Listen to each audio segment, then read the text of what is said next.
Hello everyone, another day, another card. We are going to be crafting this card together. It includes stamping, die cutting, using a nesting die, shading, using foam tape, precision glue, the tape runner, our stamp on the back, completely winging it, and it turned out pretty good. So let's craft this together. Okay, so let's get started. We're gonna have our 8.5 by 5 inch cardstock, and I'm gonna score it right in the middle, which is at 4.25. I'm gonna fold it so the ridge is on the inside. Perfect, and then we'll put this to the side for later. Okay, so I just put my grip mat down. This one is by Waffle Flower, and I'm gonna start with a piece of cardstock that is 4.25 by 5 inches, which is the size of our card base. And I'm gonna put that in the corner. We're gonna do our cloud background, and I have this stencil which has a cloud pattern at the top and a cloud pattern at the bottom, and I will be using both sides. I'm gonna place that about an inch down, and we'll use our handy dandy Simon Hurley ink called No Diving. I'm gonna use my blending brush in the blue color, and I'm gonna focus mostly towards the bottom of the stencil. That way the blue color is most pigmented at the bottom of the cloud, and it's gonna fade out to give that cloud look. Okay, that looks pretty good. We're gonna move our stencil down, and I'm actually gonna flip the stencil so we have a different cloud pattern. Move it down another inch or so, and we'll repeat the same process.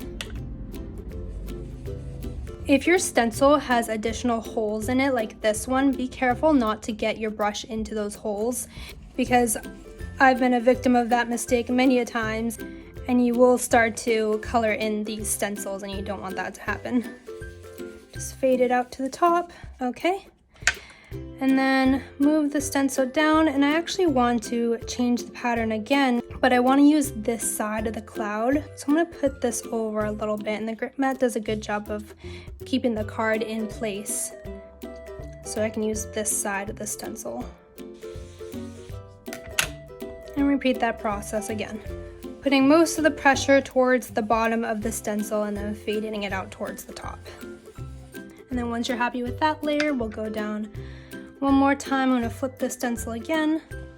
And I do get asked whether I wash the ink off these brushes or not, and I don't, because I use the same colors over and over and over with the brush. I use different shades of blue on this, but it doesn't seem to make a difference of the color that comes out. You can get fancy and use different colors. You can do a sunset looking background, but we are keeping it simple in this card.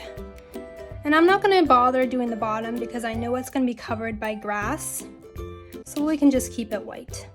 We'll set this aside here, and to clean this, I just take a paper towel and spray it with a little bit of water. This is bathroom cleaner, but you can use water.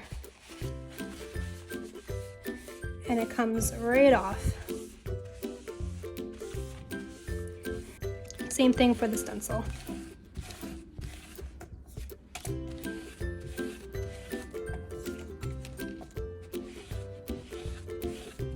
There we go. Okay, so I got out my stamping platform, and we are gonna move on to our hedgehogs. I'm thinking about using this little guy here and this hedgehog here, and I want the card to say sending hedgehogs. And I like adding little details, so I think I'm also gonna do the heart and the flower. So I have a scrap piece of white cardstock here, and I'm gonna put it into my platform and secure it with the magnets.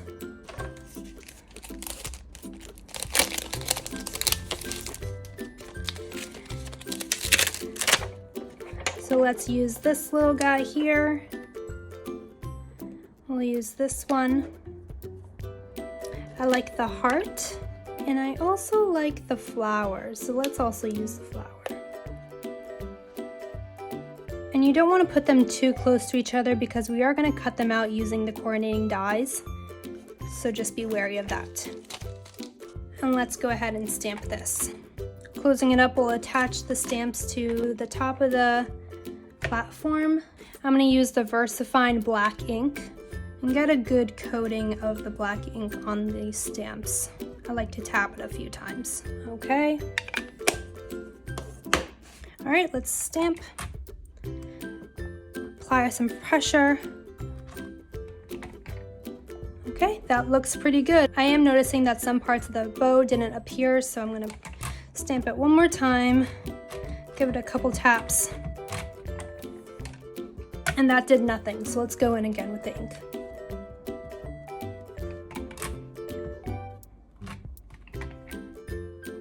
Much better.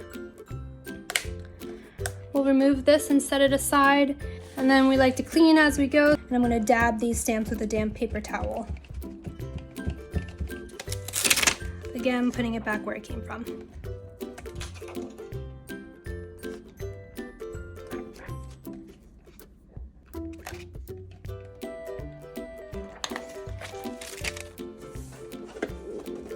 Now I'm going to use colored pencils for this card. You can use markers, you can use paints, you can use whatever, but I've been liking using colored pencils lately, so I'm going to use my colored pencil set that I think I've had since I was like 12 years old, and I'm finally finding a use for them.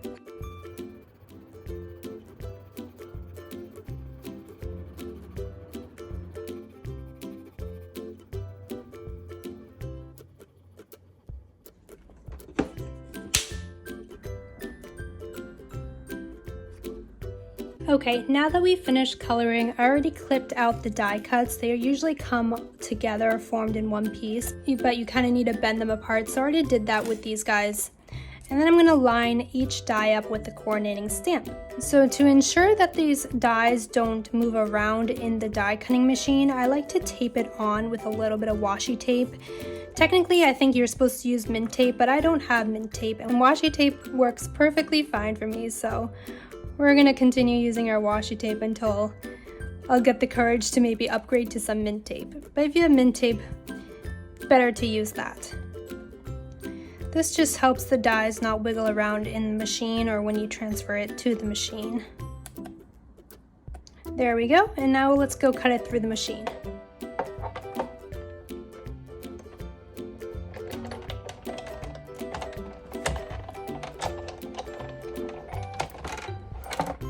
So there we go, the die cutting machine cut out our hedgehogs pretty perfectly, and I'm just gonna put that aside while I work on the grass. And I wanna put a sun and a couple clouds onto the card. So here's our grass, our clouds, and here's some yellow cardstock for the sun. And we're gonna put this all through the die cutting machine. Now I don't need to tape any of this down because there's no stamps that I'm trying to line them up with.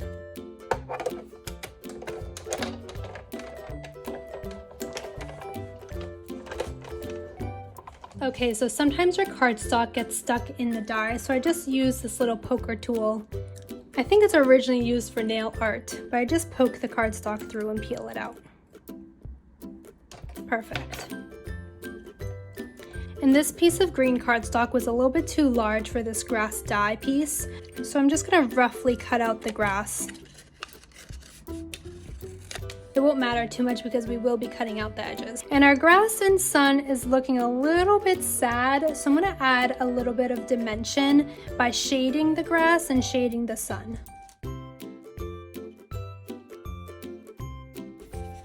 Kind of focusing it at the top to make it pop a little bit more. Okay, that looks good, and I'm going to do the same thing for the sun, but because the sun is smaller, I'm going to use my micro blending brush set from Altenew, and I'm going to use the size 7 brush with the Roar dye ink pad.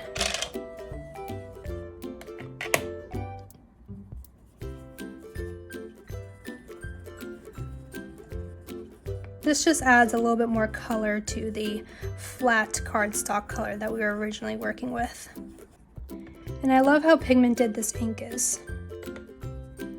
Okay, that looks pretty good. Now before putting the card all together, I do want to take one last step of using a nesting die to cut out the background. So I'm going to go ahead and glue the grass onto the cloud background here, and I like to use my glue tape for larger pieces like this.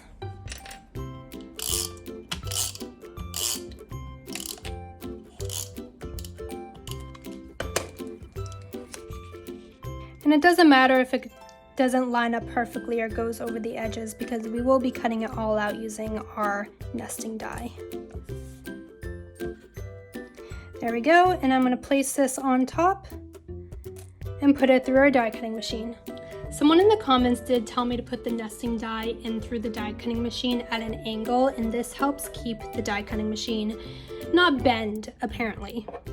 So I've been taking their advice and I think it's been working.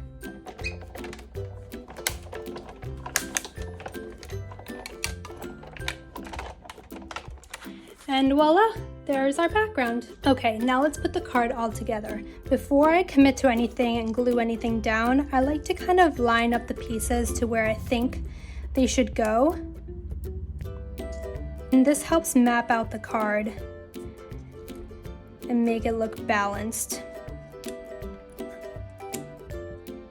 I'm not sure exactly where I want to put the flower, maybe beside the little guy here. I think that looks good.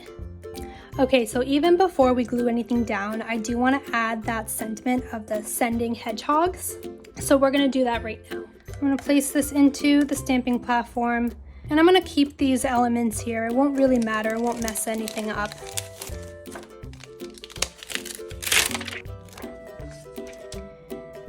But it helps me figure out where exactly I want to place this sentiment. Okay, so that looks centered. You should probably use a ruler, but I just like to eyeball things.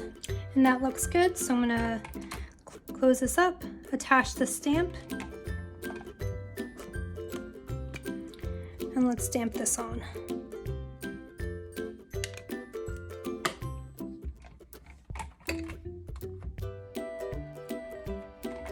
All right, that looks good.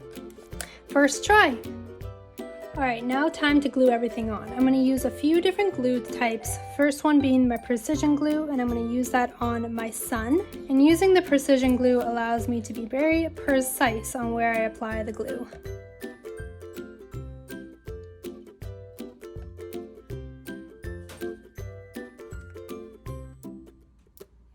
Also, for very small pieces, I like to use my reverse tweezers, which if you squeeze, the tongs come apart. And it just allows you to help pick things up and place things without using your fingers. We have our sundown. I'm also gonna put this first cloud down.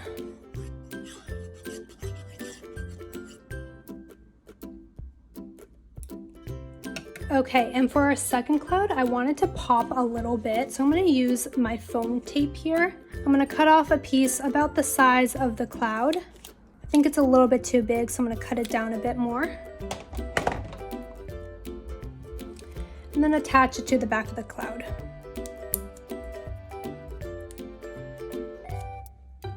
I'm gonna make the clouds layered on top of each other, just like that. Okay, and I'm gonna do the same thing for the hedgehogs. I'm gonna make them pop a little bit off the paper, but where they are standing, I'm gonna add a little bit of a shadow using the fake plant dye ink pad again. So they're gonna be standing right there, so right underneath them, I'm gonna add a little bit of a shadow. Just blending that in. Okay, I hope that shows up okay, but I basically added 2 little shaded spots for where I'm gonna have the hedgehog stand. So cute. So again, I'm gonna repeat the process of using the foam tape to glue these pieces down.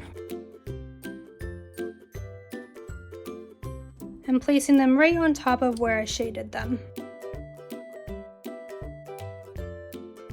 All right, and so for the flower and the heart, I'm just gonna pick it up using my handy dandy tweezers here and using my precision glue, securing it into its spot.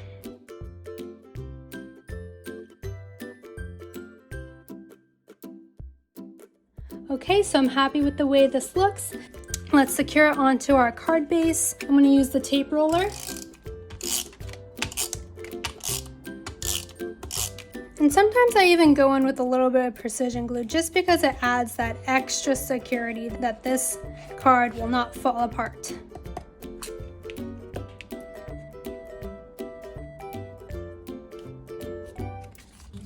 Last but not least, let's sign the back. We're gonna use our rice note stamp here. Just get some black ink. And I'm gonna stamp it right on the bottom.